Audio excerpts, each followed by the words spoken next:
Good evening. This side Rahul Magan here as a Group Chief Executive Officer, Treasury Consulting, and also a venture capitalist. As we speak, Treasury Consulting is a multinational headquartered group based out Singapore.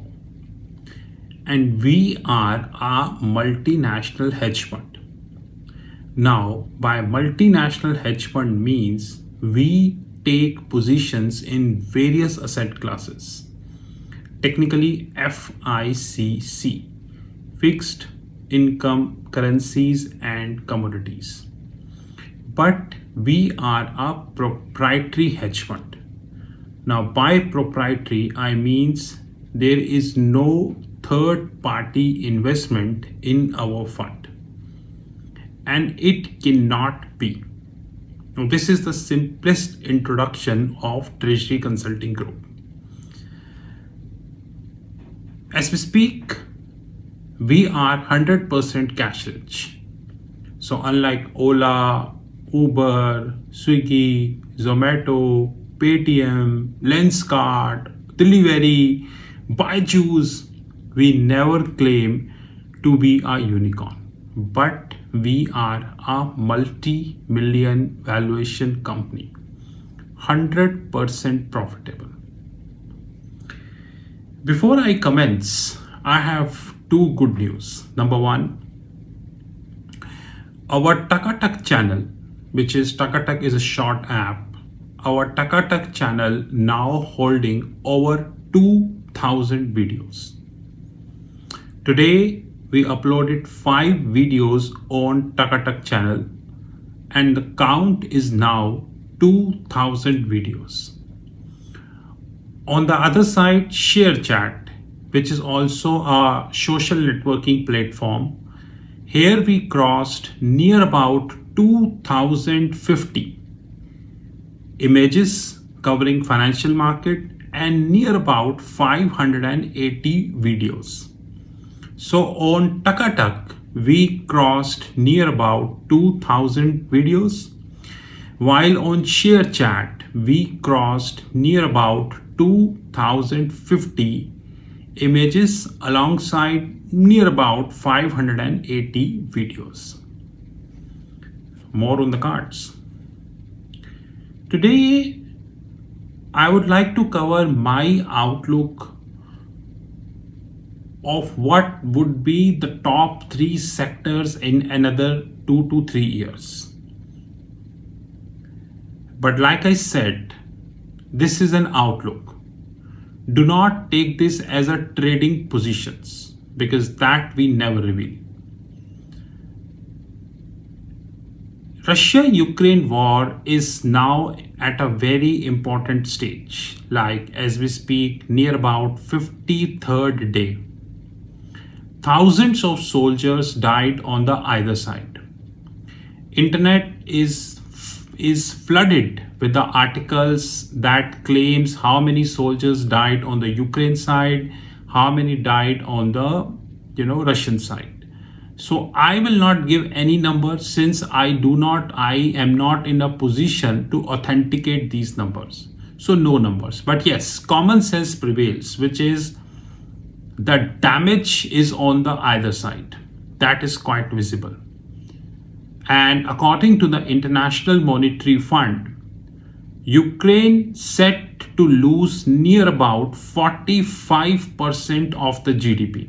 I repeat, 45% of the GDP in this 2022, while Russia to lose near about 12% of the GDP. I doubt how come the mathematics is skewed towards Ukraine. I'll tweet later. Before this war, the oil was near about 75. There were heavy predictions that oil would continue to be 80 to 85. Immediately, the Russia-Ukraine war started. The West came into the picture. They sanctioned Putin financially, just like banning on the SWIFT architecture and multiple stuff. Unfortunately, these sanctions were useless, and this is what I warned people many times, because Putin was also aware and mentally prepared that the day he is going to start the war with the Ukraine, the sanctions would surely be coming. So putting sanctions on Putin is a waste of time. And exactly that happened. But oil was 75. And now, as the war is going on, oil is near about 110. The high oil touched is near about 130. While Bank of America said that oil might be touching 150, many great American banks even predicted 200. This raises a serious concern as far as the energy and oil sector is concerned. Today, Russian TV said publicly that the World War III has begun. And I think they are not wrong. The World War III has begun. The reason being, many countries are supporting Ukraine and many countries are supporting China also. Example, Russia. Russia also. Example, China. Keeping this in mind, if this war would linger for another 2 to 3 months, then the world would be divided into two fraternities. Number one, who would be supporting Ukraine? Number two, who would be supporting Russia? I'm sure that China would be in the second league because Chinese-Russian relationship are always very good. Keeping this in mind, there is a big probability that Russia might be using either chemical weapons or nuclear weapons. Today, Ukraine president also warned the globe that Russia might be using the nuclear weapon. If this happens, either case, that if this war persists for another two months from here, or if Russia is going to be using either a chemical or a nuclear weapon, then this would have a devastating impact on the global economy. I'm not saying Ukraine economy, global economy. Because in the case of the chemical weapon, no country would be untouched. No country. It's just like Corona started in 2019 in China. By 2020, it came to Asia. 2021, the whole world. And now there is hardly any country who do not have Corona, who do not have new variants. So in case Russia is going to be using either the chemical weapons or the nuclear weapons, then the world might be facing a big devastation. Oil and energy sector would face collapse and boom. You would be surprised that why I'm using both words, collapse and boom. That's very, I would say, very, very confusing thing.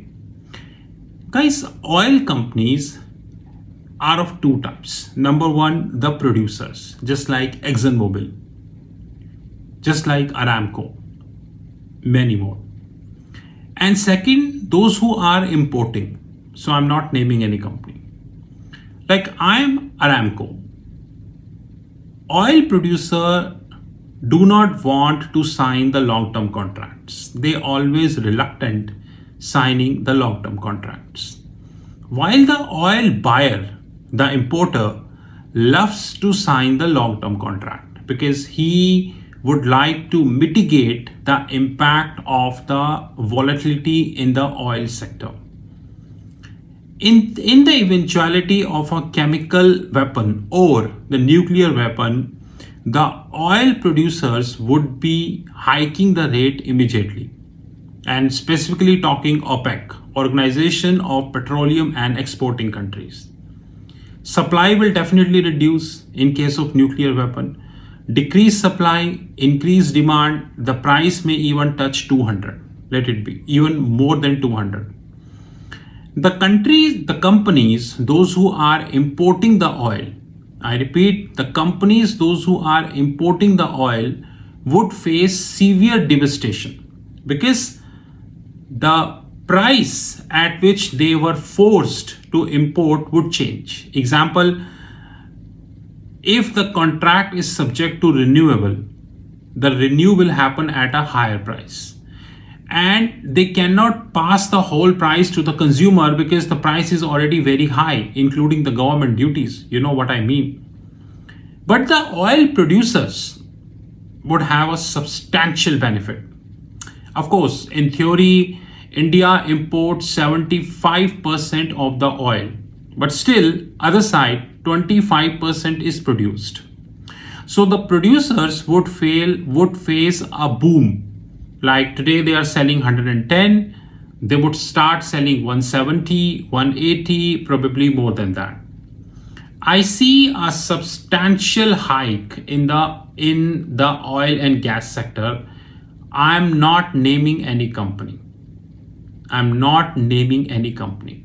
And when I use oil and gas sector, remember very carefully, I do not mean all companies.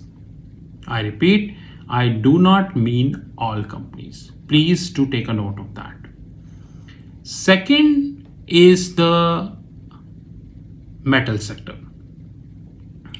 Metal sector, common sense, would go top because of two reasons. Number one, Russia-Ukraine war. Number two is the ecological disorder. Now, what the hell is ecological disorder? As we speak, the glaciers are melting worldwide. You please open the Google, see yourself that the glaciers are melting. Almost every second day, a different research article is coming on the Google, but unfortunately, we are busy in movies, dramas, OTT platforms, and all rather than reading these articles. But I do. These articles given by or wrought by the scientist or the scientific teams who works at the ground, like somebody working at Antarctica knew much more than I knew, because whatever I knew is from the Google. Whatever he knew, he is at the spot. That's something very interesting. In case of a war and ecological disorder, both, an ecological disorder is happening. Like according to a latest article on the Google, in the western Antarctica side, there is a place where it was said that the ice cannot melt because it is freezed at a temperature whereby the sun cannot melt this ice. But the whole glacier melted in front of the scientist. And the complete scientific community is on the toes. Oh my God. We did believed that nothing of that sort happened, but it already happened. And this is very scary, but that's a separate thing that we are a busy people. So we do not know this about. I am bullish on metal sector, but having said that, when it comes to India, there are many metal companies, those who are overvalued, and their balance sheet do not support that valuation. Once again, not naming any company. And I always raised a concern that if the company balance sheet is not strong, if it is a debt ridden, then there is no point entering in that company. I'm very clear. But still, as we speak, there are many companies in the metal sector, those who are not far from the intrinsic value. Rather, few are closer to intrinsic value. Let it be honest. Third is the renewable sector. By renewable sector, I do not mean the electric vehicle, because the electric vehicle market in India is already fudged up. We have seen that how electric vehicles are catching the fire, and various state governments are coming up with the revised norms. So the electric vehicle sector is fudged up. That is very clear, and I'm saying openly. There are many good renewable companies which we have, and fortunately, all these companies are pertains to government organizations. They are quite capable. And I believe that they can take the situation in a good way for a long term. To conclude the whole situation, I am bullish on three sectors. Number one, the oil and gas sector. Number two, the metal sector. And number three is the renewable sector. But once again, let me repeat that I am not naming any company. And at the same point of time, I am a strong believer of the fact that not all companies in a relevant sector, be it any sector, deserves investment. This is Rahul Magan from Treasury Consulting Group. You knew my personal number, +91 9899 242 978. +91 9899 242 978. More videos on the cards. Have a great time ahead.